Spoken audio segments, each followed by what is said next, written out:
Hi guys, and welcome to Cultnomics.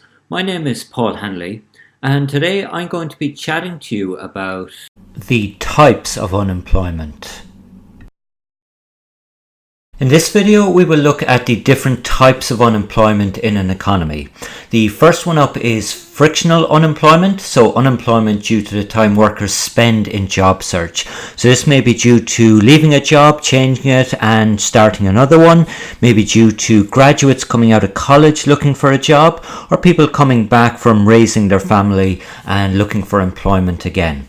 Number two is structural unemployment, and this is unemployment that results when there are more people seeking jobs in a labour market than there are jobs available at the current wage. So an excess demand for jobs in this case here.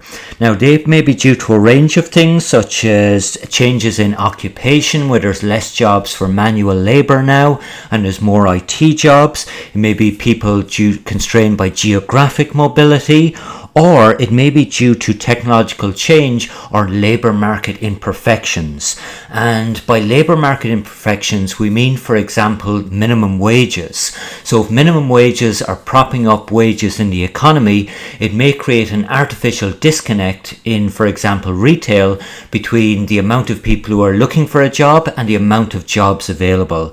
And that will create artificial unemployment. This may be caused by labour union power as well, where wages are set above the market rate and people who wish to have a job and would take it at a lower market rate can't get a job because there's not enough available at that higher wage level.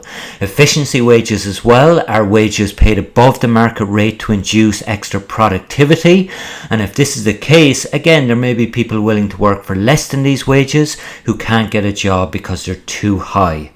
And finally, in this situation here, it may be due to an imperfection due to government policy.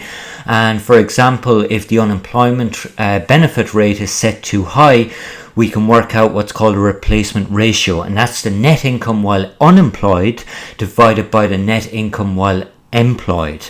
And if this rate is very high, it acts as a disincentive for people to accept jobs in that market, and what it may create is something called an unemployment trap, where people are happier in unemployment due to the standard of living they have in that situation. So in that case, they're an unemployment trap. Now, if we add up 1 and 2, frictional and structural unemployment, we get that natural rate that we've mentioned in a previous video. So that's the natural rate economists see in an economy. Now, the third item up is cyclical unemployment, and that's unemployment associated with changes in the business cycle, where the actual rate of unemployment deviates from the natural rate.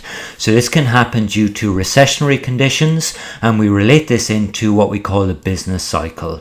So whenever we see GDP growth decreasing in the economy, an output gap opens up and recessionary conditions, we associate the unemployment at this time point and we call it cyclical unemployment associated with recessionary conditions and a drop in GDP short term.